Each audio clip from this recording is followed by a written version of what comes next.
Denise Campos de Toledo. Josevão, nós estamos na linha com o economista Carlos Langoni, que é ex-presidente do Banco Central, professor da Fundação Getúlio Vargas. Doutor Langoni, bom dia.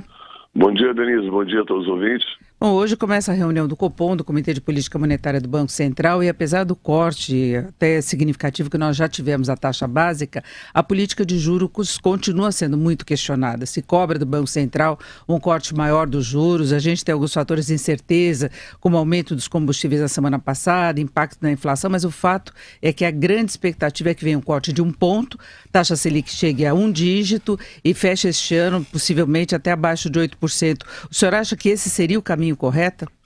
Não, eu acho que esse é o cenário realmente que se desenha para a política monetária. É uma das áreas, uma das poucas áreas em que a economia avança de forma significativa.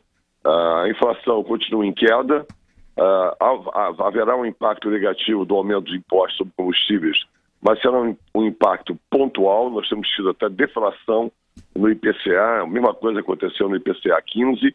Portanto, a perspectiva é que o Banco Central continue flexibilizando a política monetária, reduzindo os juros. Concordo que a reunião do Copom deverá reduzir a Selic em 1 ponto percentual, trazendo para 9,25.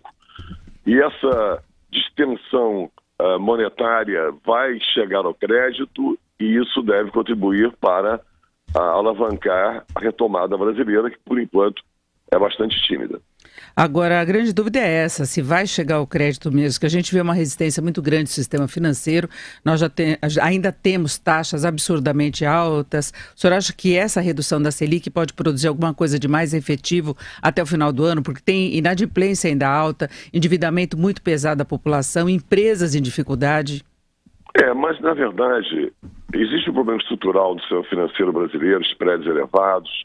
É um sistema bastante concentrado, nós precisamos de mais competição. Essas são questões estruturais. Mas, quando a gente observa o passado, sempre que há uma redução agressiva, um corte substancial nos juros básicos, esse corte acaba também beneficiando o tomador final, seja a empresa, seja a pessoa física. E eu acho que o setor que vai se beneficiar mais dessa perspectiva de redução do custo do crédito são os bens duráveis, do lado, vamos dizer assim, do consumidor, e principalmente o setor de construção civil, que são setores intensivos em financiamento e que precisam operar com taxas de juros reais e nominais mais baixas. Agora, doutor Langoni, quando a gente fala em redução dos juros, inflação mais baixa, há uma desconfiança muito grande da população, porque ela não tem visto essa mudança perceptível aí no varejo. Até a questão do custo do crédito, baixo crescimento, desemprego elevado. O senhor vê condição de a economia apresentar uma performance efetivamente melhor? Veja bem, o FMI acaba de reavaliar suas projeções para a economia mundial e o fundo elevou o crescimento brasileiro desse ano para um valor ainda bastante medíocre, 0,3%, é um número bastante pequeno. Mas o importante é que nós saímos do fundo do poço, nós saímos do terreno negativo. Do ponto de vista, vamos dizer assim, técnico, a inflação, a recessão terminou esse ano. Isso vai ficar visível quando nós tivermos a evolução do PIB do segundo trimestre. Só que do ponto de vista social, a recessão só acaba quando o mercado de trabalho é reaquecido. Nós estamos tendo sinais ainda tímidos nesse segmento. 2 pontos importantes. Primeiro, é uma criação positiva de empregos formais, isso é muito bom. Segundo lugar, salários reais voltam a crescer em torno de 3%. Então é o primeiro sinal antecedente que o mercado de trabalho vai retomar o seu rumo favorável, mas isso só deve ocorrer se a economia sustentar o crescimento e, portanto, temos que esperar os desdobramentos dos próximos meses, provavelmente ano que vem. Ano que vem a projeção do fundo é de um crescimento do PIB de 1,3%, já é um crescimento mais robusto, mas ainda abaixo da taxa potencial brasileira, e é possível que já para o final do ano, começo do ano que vem, essa recuperação tímida chegue finalmente ao mercado de trabalho. Isso vai dar uma sensação de melhora em termos de bem-estar, em termos da percepção da população de uma forma geral.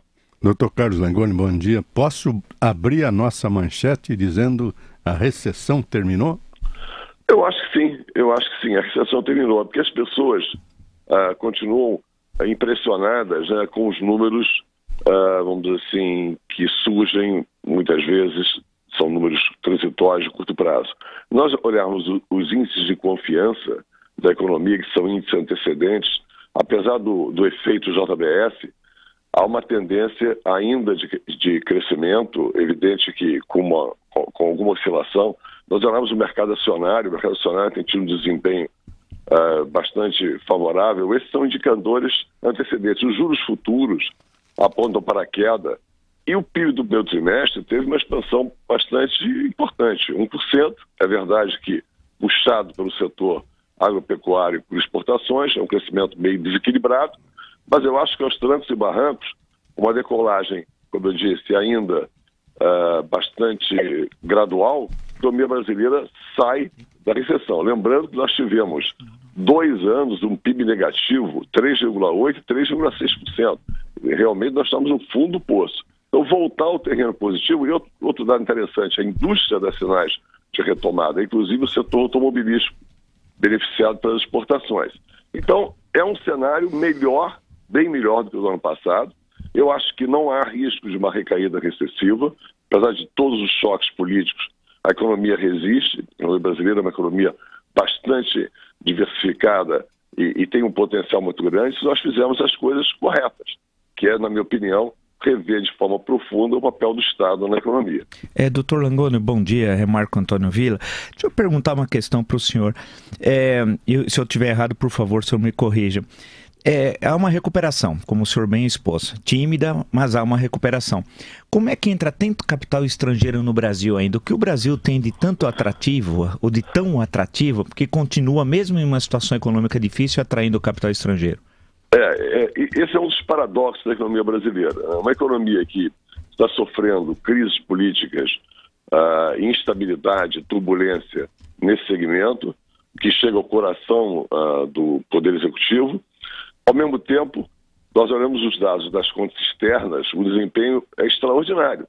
Quer dizer, o déficit em conta corrente está abaixo de 1%, enquanto isso, você chamou a atenção corretamente, o fluxo de capital externo, e é capital de longo prazo, é capital para aquisições de participações ou para expansão de novos empreendimentos.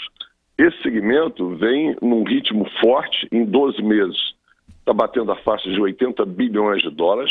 Uma parte disso é, de fato, empréstimo entre companhias, mas a parte substantiva é, de fato, um investimento de longo prazo, a crença de que a percepção de risco do país a médio e longo prazo continua sendo muito positiva, que os retornos do Brasil são atrativos, apesar dessa desarrumação ainda, vamos dizer assim, da parte macroeconômica. O ajuste interno está longe de ter sido realizado com eficiência. O Brasil, de fato, você colocou muito bem, o Brasil continua sendo um dos países emergentes que mais atraem capital estrangeiro. Agora, vamos pensar de forma diferente. Como estaríamos se a economia estivesse ajustada, se o déficit público estivesse contido, se os juros reais estivessem no nível civilizado e se tivéssemos principalmente estabilidade política? Nós conversamos com o economista Carlos Langoni, ex-presidente do Banco Central. Doutor Langoni, muito obrigado, um bom dia. Muito obrigado, Denise. Obrigado a todos vocês.